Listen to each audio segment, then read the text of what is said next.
Boa noite. A Madeira tem cada vez menos alunos. No espaço de um ano, as escolas madeirenses perderam 2.136 estudantes. É no ensino pré-escolar onde se nota a maior diminuição.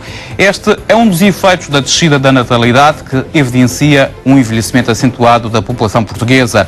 O ensino e a abertura do ano letivo é o mote do programa Em Entrevista de hoje. É o nosso convidado, Jaime Freitas, Secretário Regional da Educação e dos Recursos Humanos.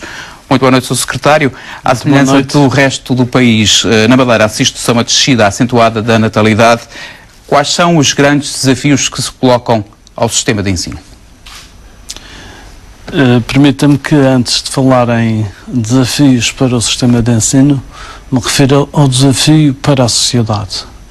Todos nós temos que ser convocados para esta reflexão, para compreender porque é que em 1970 registávamos 6.500 nascimentos na região autónoma da Madeira e no ano 2012 registramos 2.047 e espera-se que durante o ano de 2013, a confirmarem-se as tendências e os registros já efetuados até junho, não se ultrapasse os 1.850, 1.900 por aí. Esta é uma matéria relativamente à qual já tenho falado muitas vezes. Penso que é preciso haver um tratamento desta questão de uma forma transversal e que deve ser um assunto que nos preocupe profundamente. É a nossa sociedade, é o futuro da nossa sociedade tal como a conhecemos, que está a ser posto em causa e a confirmar-se esta tendência que já vem de algumas décadas a esta parte, seremos cada vez menos e menos capazes de realizar o nosso objetivo. Acha que nestas condições financeiras em que se encontra o país é possível tomar medidas de incentivos à natalidade? Repare, eu não estou sequer a defender que este problema se ultrapasse com meras medidas de incentivo à natalidade. Eu penso que a reflexão deve ser mais profunda. Penso que temos que ir à raiz das coisas e encontrar as verdadeiras razões pelas quais os jovens casais não têm perspectivas de estabilidade para a sua vida, pelo menos estabilidade suficiente para se poderem lançar em projetos que impliquem uma responsabilidade profunda, como naturalmente implica o facto de decidirmos ter filhos, criar uma família e naturalmente é legítima a ambição de todos de quererem ter o melhor para a sua família, o melhor para os seus filhos, o que passa também pela educação, pelas boas escolas e pelo bom sistema educativo que proporciona também essas perspectivas de boa formação para o futuro. A manter-se esta tendência, vai ser preciso fechar escolas na Madeira? Nós acreditamos que se temos recursos devemos colocá-los ao serviço de um objetivo que é melhorar os resultados escolares. Os recursos não são demais. Podemos reaproveitá-los, redirecioná-los para as atividades que sejam adequadas a cumprir o objetivo da melhoria dos resultados escolares. Esta é uma batalha na qual todos nós temos que estar muito empenhados, porque todos os contributos são poucos para se conseguir vencer esta batalha. Já pensou num plano? Eu só penso num plano para que se possa apresentar uma melhoria dos resultados escolares. Também aqui sei que os professores nas escolas fazem o seu melhor. Também sei que, a título das lideranças no plano organizativo, tudo é feito no sentido de que os alunos possam obter esses melhores resultados. Também sei que as famílias são os primeiros interessados em que os seus filhos, os seus educandos, possam obter esses resultados. E só assim, de mãos dadas, a remar para o mesmo lado, é que vamos, de facto, conseguir esse objetivo. Já vão havendo alguns sinais. É com alegria, com prazer, que registramos, por exemplo, que pela primeira vez que se realizaram os exames de português e matemática no primeiro ciclo, já a média dos resultados dos alunos das escolas da Madeira se situaram um pouco acima da média nacional, quando tradicionalmente se situavam um pouco abaixo. Vamos continuar neste percurso e esperar e tudo fazer para que esta tendência se confirme. Mas se esta tendência se confirmar, esta tendência da redução da taxa de natalidade, muitos estabelecimentos do ensino pré-escolar podem fechar.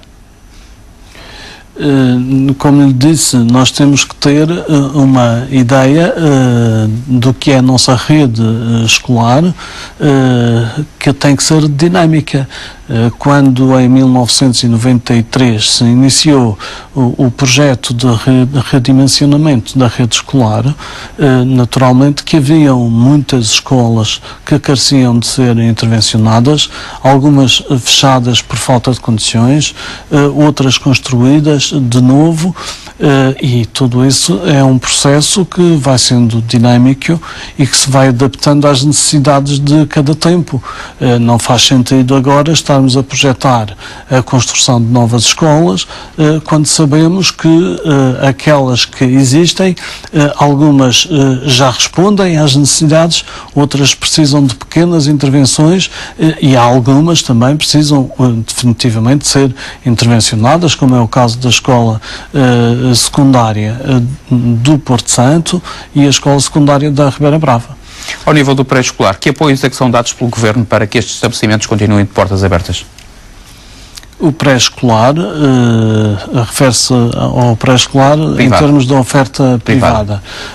Nós temos um princípio de que cabe, em primeiro lugar, às famílias o direito de opção pelo modelo educativo que pretendem ver desenvolvido e adaptado à educação, ao processo educativo dos seus filhos. E por isso entendemos que o apoio ao ensino privado, embora esteja só a referir o pré-escolar, mas é uma filosofia que se abrange, ou que se estende também aos diferentes ciclos da escolaridade, o apoio deve ser um apoio efetivo, que realmente possibilite que as famílias possam escolher. Porque, repare, quando eu comparo a situação existente no continente com aquela que existe na Madeira, em que os colégios, as escolas privadas praticam mensalidades na ordem dos 600 ou 700 euros por mês, pergunto-me quem é que tem liberdade de efetivamente escolher ou tomar esta opção de os seus filhos poderem frequentar um estabelecimento de ensino do privado. Só realmente as famílias que têm possibilidades financeiras muito boas.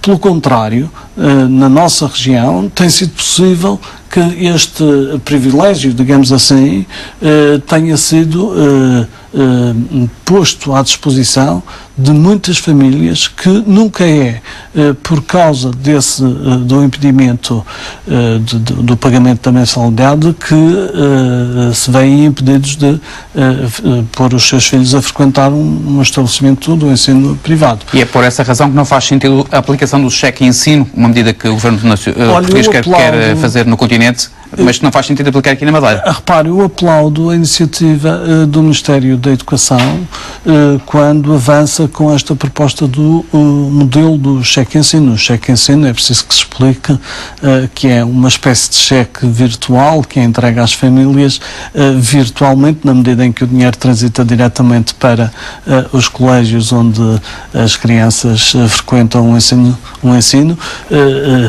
É um cheque virtual no sentido de exatamente tornar menos dispendioso, fazer baixar a responsabilidade que a família tem perante esse estabelecimento de ensino privado e, nessa medida, também promover uma maior capacidade de escolha por parte das famílias. Nós temos as nossas referências, aliás as referências são públicas no que diz respeito aos custos turma a ano que estão publicados em lei e nós conhecemos e sabemos que esse valor é de 81 mil euros por turma por ano, no que diz respeito aos contratos de associação. Naturalmente que todos os apoios que venham ou que estejam incluídos no pacote do cheque ensino terão de ser inferiores a estes, porque o contrato de associação é aquele em que, por definição, o Estado paga a totalidade das despesas. E fazendo este juízo de comparação entre uma situação no continente e aquela que existe na Madeira, eu continuo a defender que é mais favorável para as famílias, é mais favorável para os alunos o modelo que nós desenvolvemos e praticamos aqui na Madeira. No entanto, obviamente estaremos sempre atentos para introduzir as alterações que se revelarem necessárias, e este também é um processo dinâmico, porque temos que estar sempre a comparar-nos com aquilo que existe a nível nacional, e o nosso sistema é sempre suscetível de colher das melhorias que possam ser introduzidas. Qual é o montante do apoio dado às escolas privadas?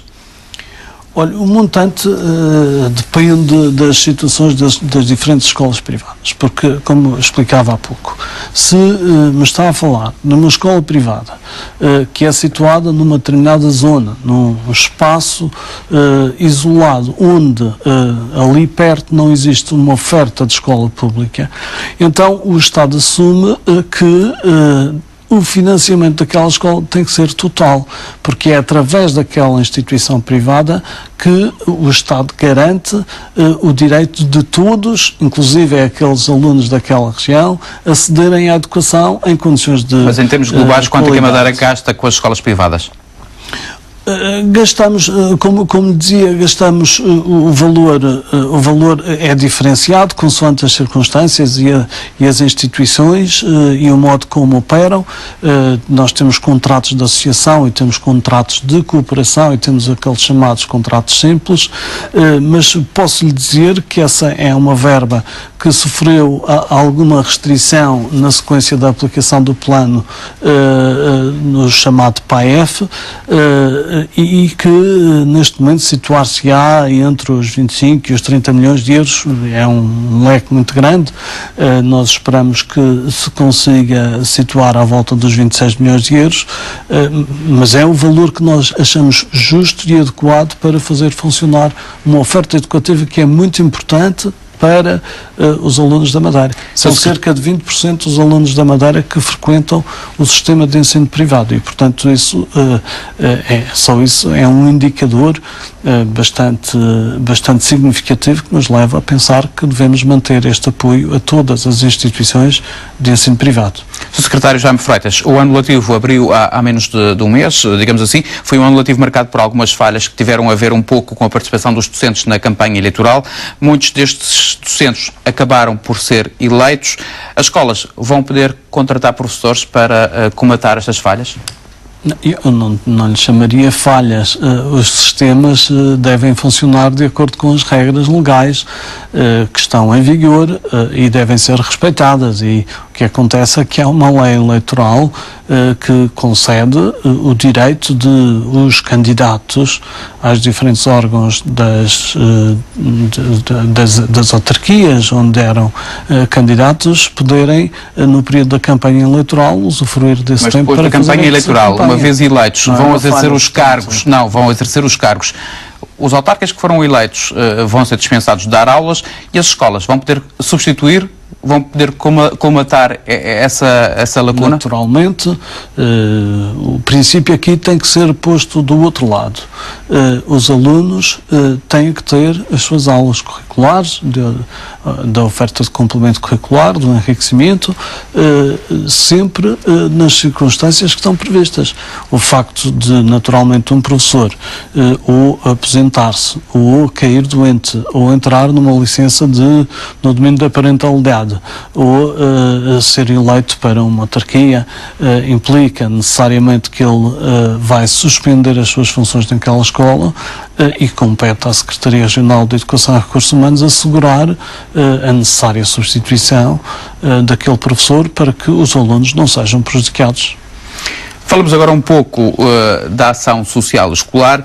Há menos famílias a procurarem as escolas privadas. Esse é um facto que já se notou este ano letivo na Madeira. É a crise a falar mais alto, digamos assim?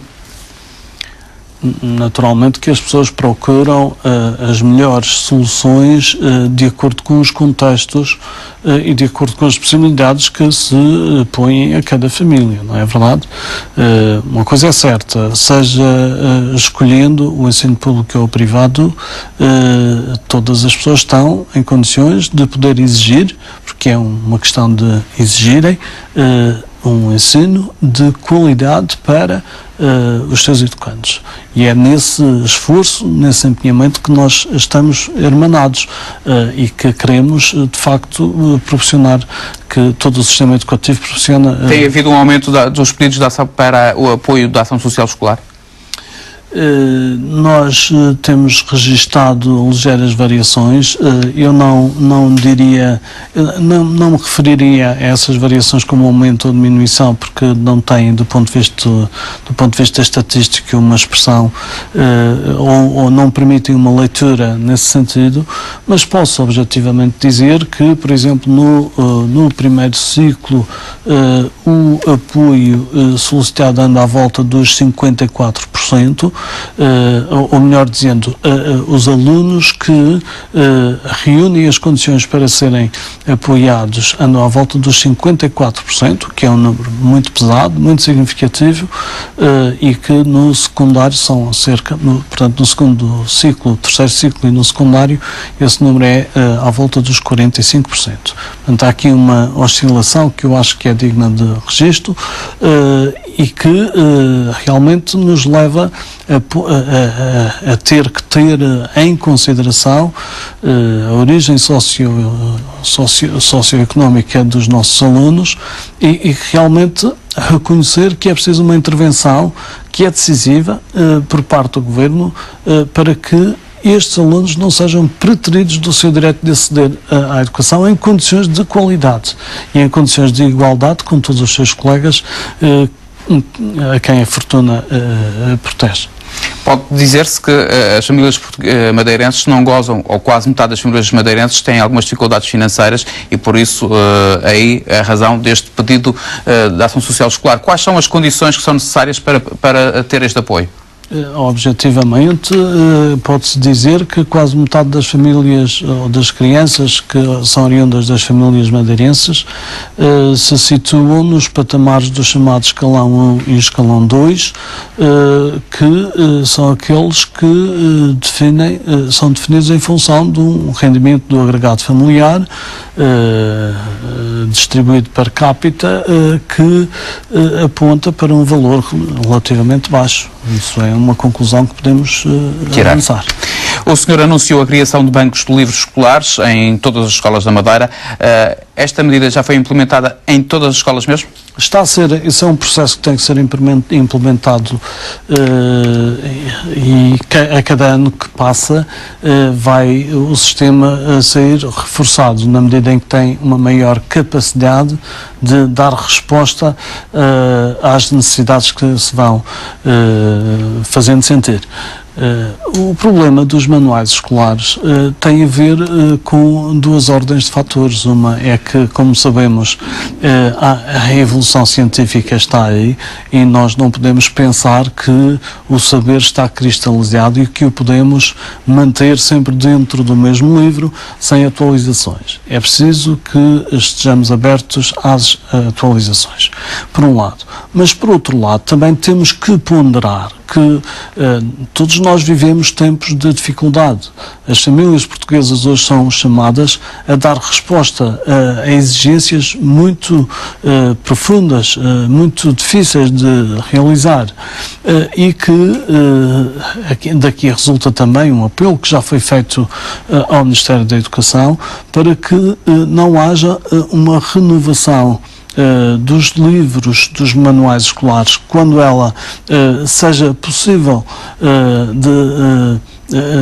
quando não seja absolutamente necessária, para permitir exatamente a reutilização dos manuais utilizados por colegas do ano anterior.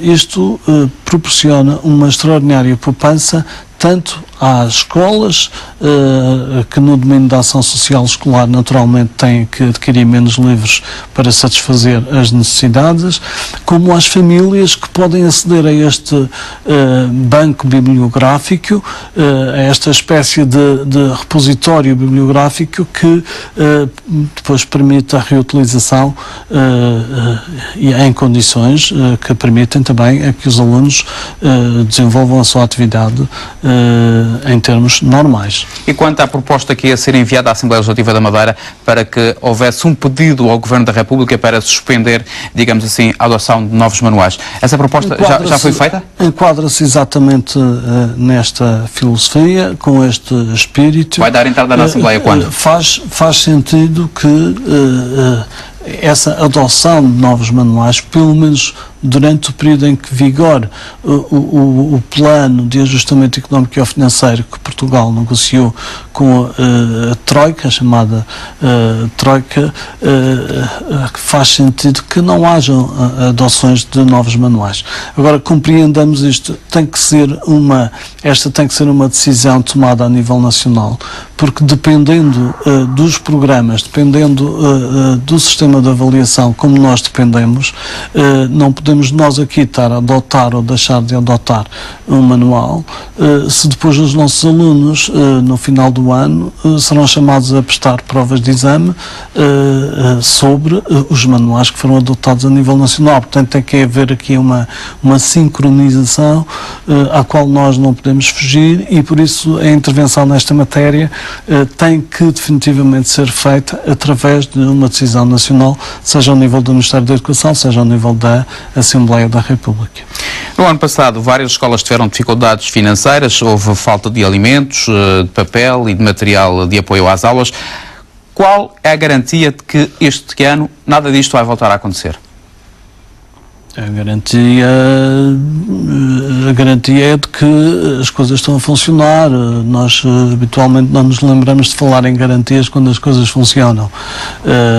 Só haverá falhas se não houver transferência do Governo da República, é isso? Repara, efetivamente o que registamos nestes meses de setembro, princípio de outubro, é que as escolas iniciaram as suas funções, estão munidas dos recursos humanos necessários, docentes e não docentes, estão devidamente organizadas, os horários estão perfeitamente estabilizados, os alunos estão constituídos em turmas, devidamente inscritos nos respectivos cursos, nas diferentes ofertas formativas, e os contratos estão feitos e asseguram a manutenção dos equipamentos, asseguram os transportes, asseguram o fornecimento da alimentação. Portanto, eu diria que tudo está reunido para que, de facto, a escola possa centrar-se naquilo que tem que centrar-se. E o que tem que centrar-se é na formação, na educação dos alunos e ser um contributo uma mais-valia decisiva para que os alunos primeiro tenham sucesso educativo, para que se formem como pessoas completas, multidimensionais, mas que também tenham resultados escolares, que esse sucesso também se traduza em resultados escolares positivos. Este é um esforço que nós temos que fazer permanentemente e que eu apelo sempre à intervenção de todas as partes, porque todos nós desempenhamos um papel neste esforço conjunto. Professores... Tem a noção de quanto é que se poupou com esse pedido de esforço que foi feito já desde o ano passado para cá? Eu espero que, em vez de se ter poupado, se tivesse ganho. E o que ganhamos, tenho a certeza, é de um valor inestimável, porque foi em benefício dos alunos. O facto de, e este é o exemplo que eu tenho neste momento e por isso não posso referenciar outros, mas o facto de os alunos do 4º ano de escolaridade, chamados a prestar provas de português e de matemática, nas circunstâncias difíceis em que nós vivemos se apresentarem com resultados ligeiramente superiores à média nacional, é muito gratificante e de um valor inestimável, e portanto valeu a pena pedir esse esforço aos conselhos executivos, aos diretores das escolas, aos delegados escolares, a todos aqueles que têm a sua responsabilidade, imprimir um ritmo de liderança para os objetivos, liderança para o objetivo do sucesso educativo. A qualidade do ensino não foi beliscada pela austeridade, é isso que quer dizer? Sabe que eu acho que a austeridade há muito tempo que chegou às escolas e que os professores, especialmente os gestores das escolas, os professores que desempenham funções nos órgãos de gestão das escolas, têm a clara noção de que o esforço que têm que fazer é de gerir recursos humanos, gerir pessoas, gerir processos, gerir projetos. E isto é algo que se faz com as nossas virtualidades, com as nossas capacidades humanas, com a tal nossa capacidade de liderança. É certo que depois é preciso também pagar as contas da água, da eletricidade e cumprir os contratos pontualmente. Bom, isso é preciso fazer, mas posso lhe dizer que isso representa talvez entre 7% a 10% daquilo que é o orçamento de uma escola. E que, de facto, o principal papel de um líder de uma escola é gerir processos, liderar processos, relacionar. A profissão docente é essencialmente uma profissão relacional, relacionar as pessoas, pôr as pessoas em dinâmicas de produção. Isso aqui é, de facto, o processo. Portanto, se atendermos a esta visão, eu posso dizer-lhe que realmente a austeridade nunca é bem-vinda. Nós não gostamos de viver em contextos de restrição significativas, mas temos que saber gerir aquilo que temos nas circunstâncias em que as temos e saber encontrar soluções que são as soluções possíveis em cada momento, mas posso dizer-lhe que confio que os professores, os diretores das escolas, os conselhos executivos vão ser capazes de levar este barco ao porto que nós queremos que ele vá. Sr. Secretário, é uma pergunta que fazem muitos professores. A progressão da carreira docente vai continuar suspensa até quando? Como sabe, essa suspensão resulta da aplicação de uma lei nacional que está inserta na Lei do Orçamento do Estado Nacional e que se aplica forçosamente na região autónoma da Madeira.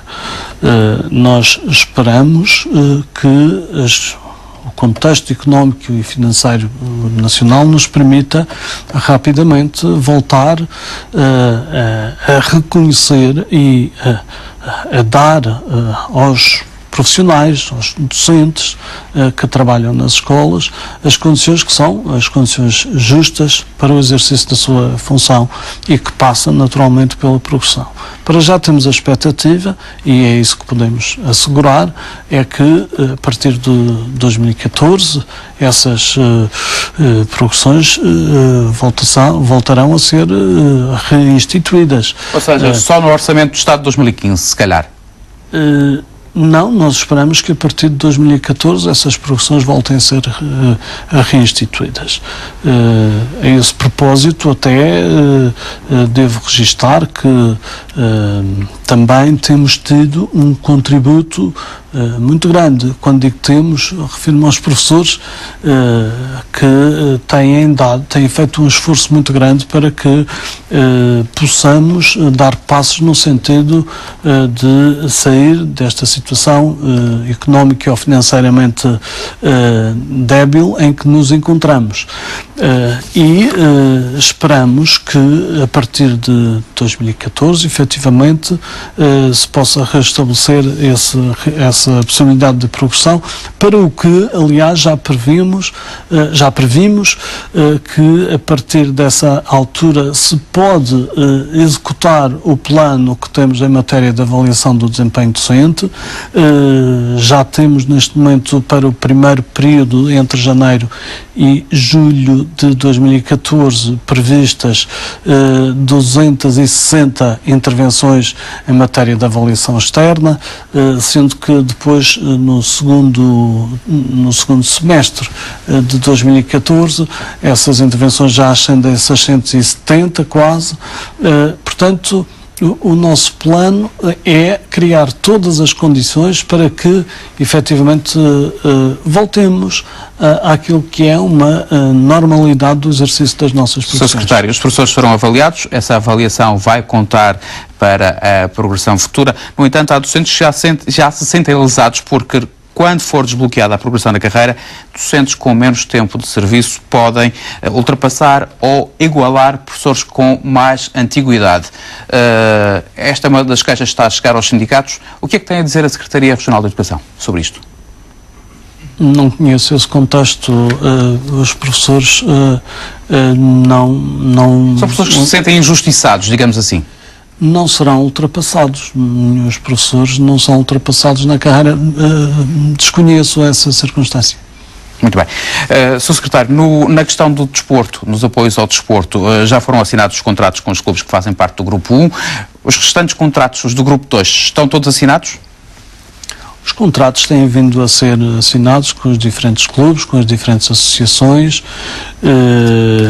É certo que faltam proceder aos pagamentos efetivos em muitas dessas circunstâncias, mas isto são passos burocráticos que temos que dar. Primeiro temos que obter as necessárias aprovações e os pareceres positivos dos diversos setores do Governo e só depois é que procedemos efetivamente à assinatura dos contratos, e depois disso aqui há todo o processo que, como sabe, nestas alturas é um processo relativamente complexo, porque carece de novas aprovações de diversas entidades e, consoante os montantes, fica até sujeito a pareceres do Tribunal de Contas, a pareceres do Ministério das Finanças.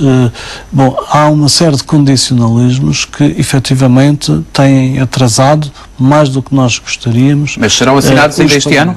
Os contratos já estão assinados, a maior parte deles. Penso que faltará ainda algumas situações no que diz respeito à competição desportiva regional, mas a maior parte, digo 90% desses contratos já estão assinados. Agora já estamos preocupados em avançar para a época seguinte, que já se iniciou e que já se faz tarde, efetivamente, que se comecem a assinar os novos contratos, e deixar aqui uma palavra também para todos os agentes desportivos, que o Governo continuará com esta política de apoio aos clubes, às associações, nas diferentes modalidades e nos diferentes escalões desportivos.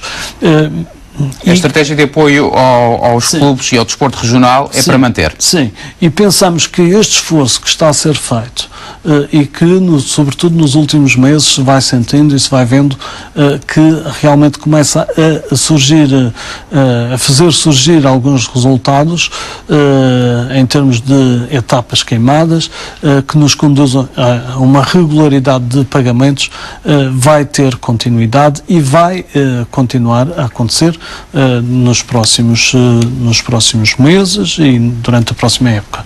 Quanto às viagens, ao pagamento das viagens, o Governo Regional ainda não conseguiu que fosse o Estado a ter que suportar o transporte das equipas que participam nas competições nacionais. Esta é uma reivindicação para manter? É uma reivindicação para manter. Eu, aliás, tenho já encetados contactos com o novo secretário da Juventude e do Desporto, que estarão agendados, ainda não estão agendados, mas espero que sejam agendados reuniões brevemente, no sentido de fazer sentir exatamente essa nossa dificuldade, essa nossa preocupação, para que os desportistas oriundos de clubes da Madeira possam participar nas competições em condições de igualdade. E esperam um desfecho positivo? eu espero um desfecho positivo. Tenho consciência do histórico do passado, mas espero um desfecho positivo que se encontre por uma via ou por outra uma maneira de este custo acrescido que nós, por sermos ilhéus, temos que suportar, não seja um fator desequilibrador daquilo que é a igualdade desportiva que deve ser garantida a todos os atletas à partida quando entram numa determinada competição. Nenhuma equipa vai deixar de participar nas competições nacionais por falta de dinheiro para as viagens? Temos a previsão de que todas as equipas deverão ter o apoio necessário para esse efeito. Uma questão é nós discutirmos o assunto, reivindicarmos o maior apoio por parte do Governo da República. Outra coisa é aquilo que não vamos fazer, que é virar costas aos nossos desportistas e aos nossos clubes.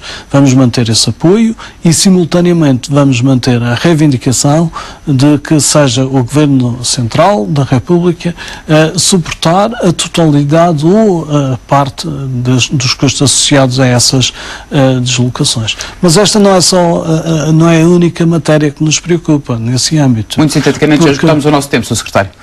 Sinteticamente, que outras matérias é que vos preocupa? Por exemplo, ainda recentemente havia uma deliberação no sentido de que as competições, para libertar as federações nacionais do encargo das deslocações das equipas continentais à região, que essas competições teriam lugar apenas no território continental, o que mereceu claramente uma tomada de posição do Governo Regional da Madeira contra essa situação de repulsa absoluta pela clara discriminação que era feita nesse propósito por essa federação relativamente aos desportistas da região autónoma da Madeira. Sr. Secretário, muito obrigado por ter vindo à RTP Madeira. Nós colocamos um ponto final neste programa em entrevista. Assim especial, desejo uma boa noite.